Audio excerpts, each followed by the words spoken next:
नमस्ते, good morning. आज का जो टॉपिक है हमारा आज का वीडियो सिटीजनशिप पे से संबंधित है। नागरिकता क्या होती है, नागरिकता कैसे मिलती है, नागरिकता को एक्वायर कैसे किया जाता है, किस संविधान के किस पार्ट में नागरिकता है, कितने अनुच्छेद हैं नागरिकता से संबंधित, नागरिकता देने के प्रिंसिपल कितने हैं, नागरिक को क्या बेनिफिट मिलता है, नागरिक को क्या लाभ मिलता है दूसरे इंडिविजुअल के मुकाबले, नागरिकता संशोधन अधिनियम कितनी बार हुआ है, इन सब चीज़ों पे हम लोग बात करेंगे। तो अगर हम सबसे पहले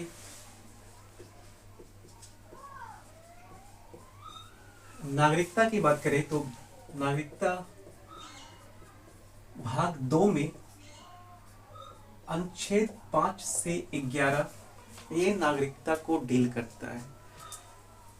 नागरिकता की परिभाषा संविधान में कहीं नहीं है, डिफिनेशन कहीं नहीं है नागरिकता का। फिर भी अगर हम नागरिकता को डिफाइन करें तो नागरिकता में नागरिक की परिभाषा राइट टू हैव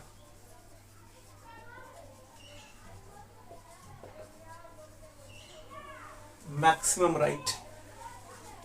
एक व्यक्ति को जिस देश में वह रहता है वहाँ उसे अगर सबसे ज़्यादा अधिकार मिले हुए हैं तो वो नागरिकता की श्रेणी में आता है।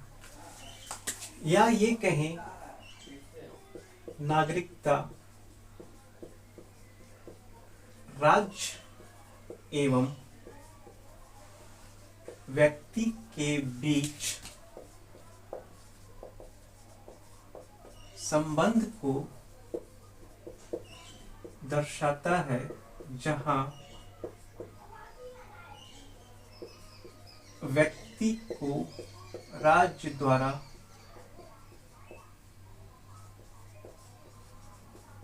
व्यक्तिगत एवं राजनीतिक अधिकार दिए गए हों तथा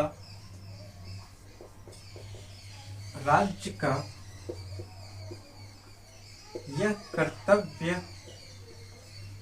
हो कि वह उस व्यक्ति की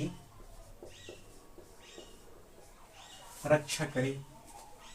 सिटीजनशिप नागरिकता जो है वो एक राज्य और एक व्यक्ति के बीच एक संबंध को दर्शाता है, जहाँ पे जो राज्य है वो व्यक्ति को लगभग सारे राजनीतिक अधिकार देता है। व्यक्ति को अपनी लॉयल्टी और या अपनी वफादारी राज्य को दिखानी पड़ती है और इसलिए राज्य का यह कर्तव्य बनता है कि उस व्यक्ति की वह रक्षा करे। ये अमूमन राज्य नागरिकता का परिभाषा आप कह सकते हैं कि ये नागरिकता की परिभाषा हो सकती है। Right to have maximum right, सबसे ज्यादा अधिकार मिलने का अधिकार।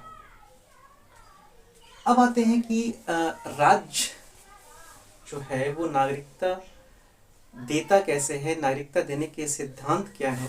तो अमूमन पूरे विश्व में जितने भी देश हैं वो दो तरह के सिद्धांत हैं, उनके द्वारा जो है वो नागरिकता प्रदान करता है। पहला वर्ड है जूस सोलाई और दूसरा वर्ड है जूस सैंग्विनिस। ये दो प्रिंसिपल है जिसपे कि राज्य जो है वो व्यक्ति को नागरिकता प्रदान करता है। जूस सोलाई का अर्थ हो गया जन्म स्थान से संबंधित और जूस सैंग्विनिस का अर्थ हो जाता है रक्त से संबंधित। भारत में नेहरू रिपोर्ट आई थी 1928 में, तो नेहरू रिपोर्ट ने भी जो नागरिकता देने के सिद्धांत की जब बात हो रही थी तो जूस सोलाई को अपनाया था कि नागरिकता इस प्रिंसिपल पे देना चाहिए, जन्म स्थान के आधार पे देना चाहिए। और इवन जो संविधान सभा है, संविधान सभा ने भी जूस सोलाई को ही एक्सेप्ट किया था कि नागरिकता इस आधार पे देनी चाहिए। लेकिन वर्तमान में दोनों चीज़ें हैं, जन्म के आधार पे भी नागरिकता मिलती है और रक्त के आधार पे भी नागरिकता मिलती है। हम अब ये देख लें कि एक राज्य है, एक स्टेट है, एक स्टेट में कितने तरह के इंडिविजुअल्स, कितने तरह के व्यक्ति हो सकते हैं। तो अमूमन एक देश में पहले तो सिटीजन हो गया, सिटीजन रह सकते हैं, उस देश के नागरिक उस देश में रह सकते हैं। हम आप हो गए। भारत की अगर हम बात करें तो दूसरा, एक देश में एलियन, इनको विदेशी कहा जाता है। पॉलिटिकल साइंस की बुक में फॉरेनर की जगह एलियन शब्द का यूज किया गया है। तो एलियन विदेशी से संबंधित है कि विदेश के लोग रह सकते हैं। विदेश के लोग भी लीगल और इलीगल ये हो सकते हैं। तीसरा है स्टेटलेस।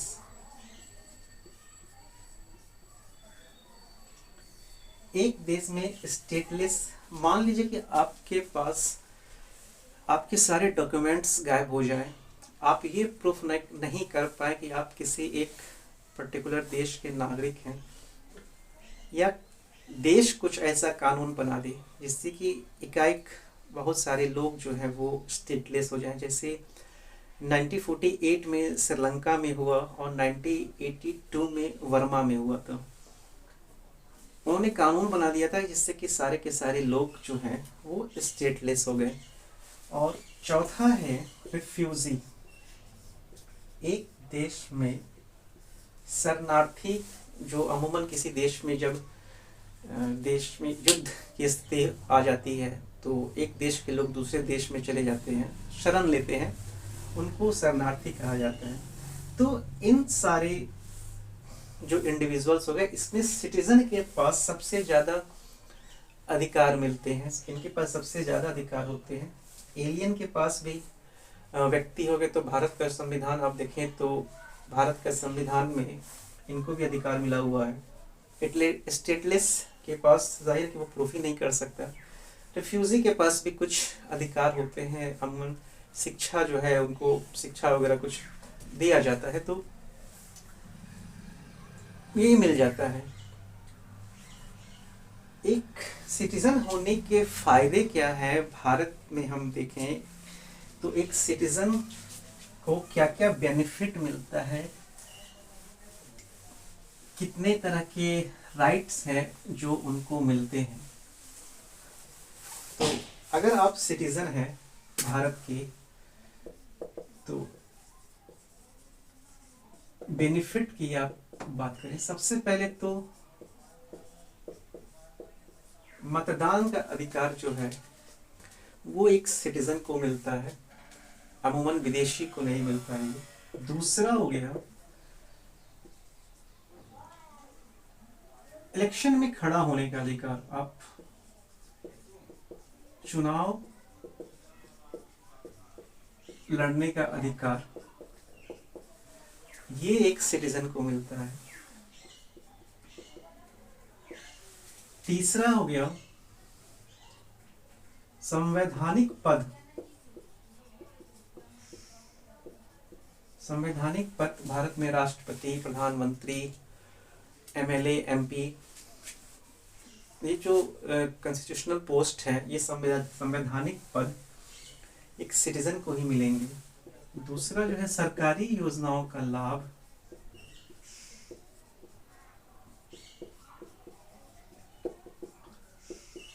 लगभग सारी सरकारी सुविधाएं जो होती हैं वो सिटीजन के लिए ही होते हैं।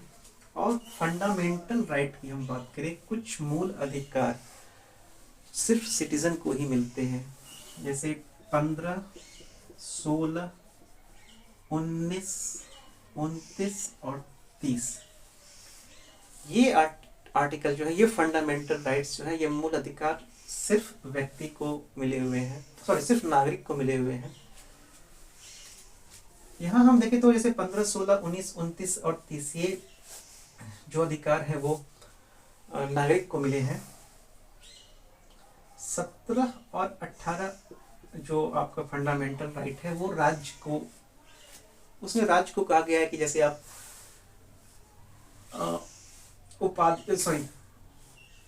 अस्पृश्यता का अंत जो है वो राज्य करेगा, अनटचेबिलिटी एबॉलिश करेगा, और टाइटल का एबॉलिश, ये अनटचेबिलिटी है और ये टाइटल है, इसका एबॉलिश जो है वो राज्य करेगा। इसके बाद जो अधिकार बचते हैं वो अधिकार व्यक्ति को मिले हुए हैं। इतने सारे अधिकार जो है वो सिर्फ और सिर्फ नागरिक को मिले हैं, बाकी व्यक्ति और नागरिक दोनों आ जाते हैं। तो ये जो है बेनिफिट है अगर आप भारत की नागरिकता प्राप्त करते हैं। हम अब आर्टिकल देख लें, कौन कौन से आर्टिकल हैं, और ये आर्टिकल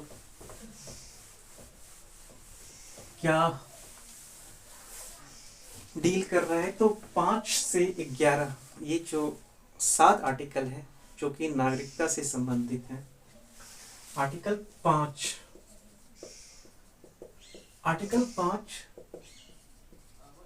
संविधान के प्रारंभ पर नागरिकता की बात करता है।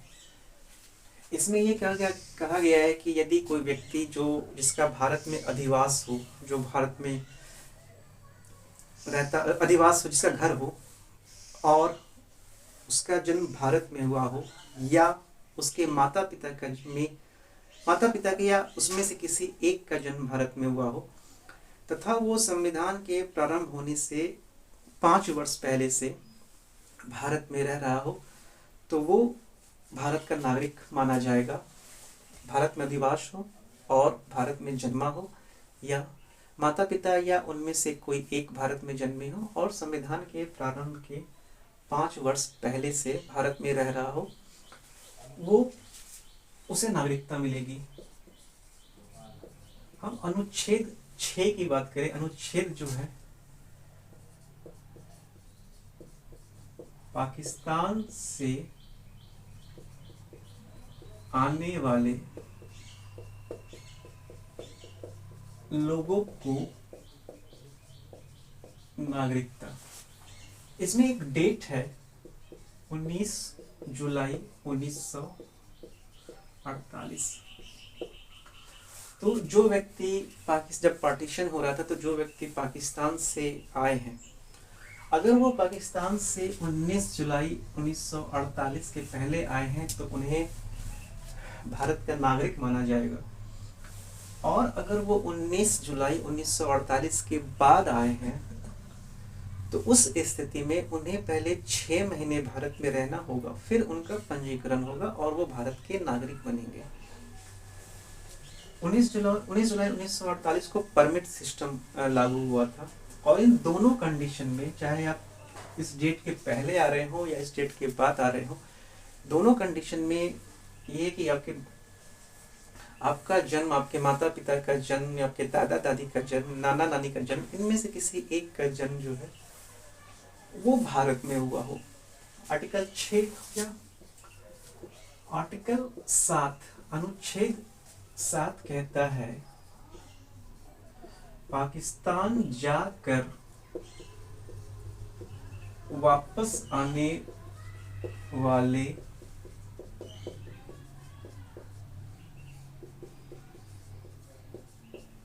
लोगों को नागरिकता। 1 मार्च 1947, जो 1 मार्च 1947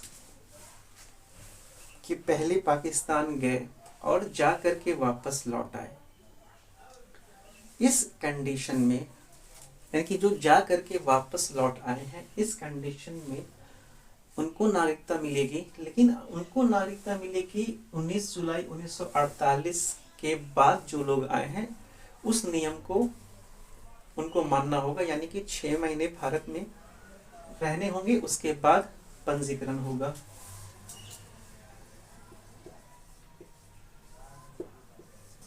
अनुच्छेद 8 है भारत के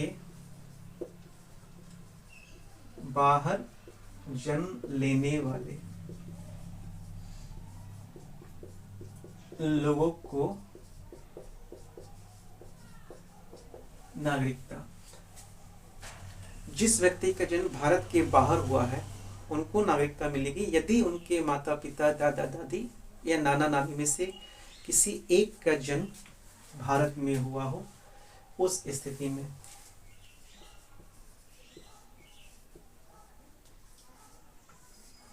अनुच्छेद 9 कहता है कि अगर आप विदेश की नागरिकता ले लेते हैं तो भारत की नागरिकता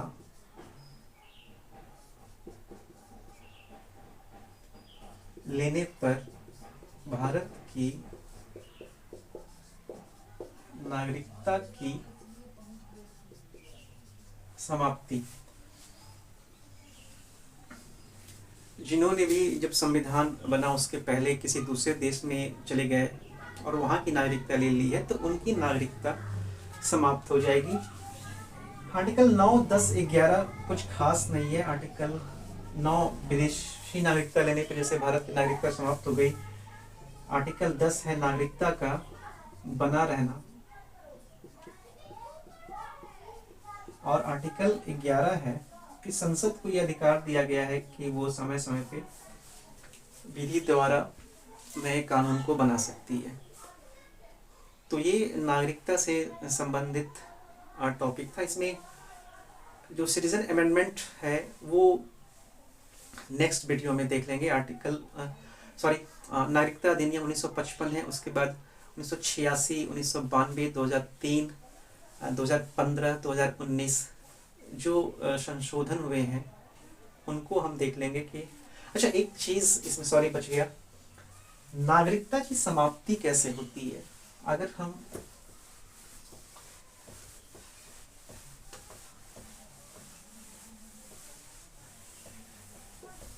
अमेंडमेंट जो संशोधन हुए हैं, जो संशोधन अधिनियम आए हैं उनको हम नेक्स्ट वीडियो में कवर कर लेंगे। नागरिकता की समाप्ति जो है कैसे होती है, तो 3 तरीके से नागरिकता की समाप्ति हो सकती है। पहला तो ये आपने खुद ही नागरिकता का त्याग कर दिया तो आपकी नागरिकता समाप्त हो जाएगी। दूसरा है अगर आप विदेशी नागरिकता ले लेते हैं जो कि आर्टिकल 9 था, विदेशी नागरिकता आप ले लेते हैं तो आपकी नागरिकता समाप्त हो जाती है। और तीसरा कंडीशन है भारत सरकार यदि आपकी नागरिकता को जब्त कर ले या छीन ले, तो ये कंडीशन है अगर आप 7 साल तक बाहर रह रहे हैं।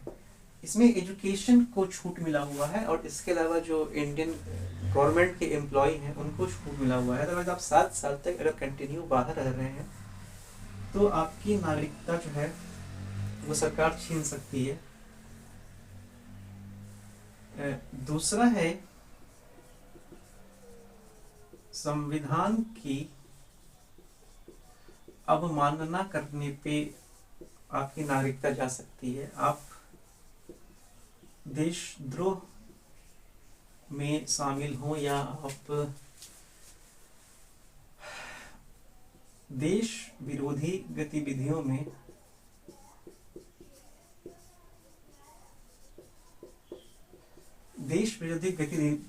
में शामिल हो तो आपकी नागरिकता जा सकती है। तो ये 3 ग्राउंड हैं, इन 3 चीज़ों के आधार पे आपकी नागरिकता समाप्त हो सकती है। अमेंडमेंट वाला वीडियो जो है वो चैप्टर जो है वो हम नेक्स्ट वीडियो में कर लेंगे। Thank you.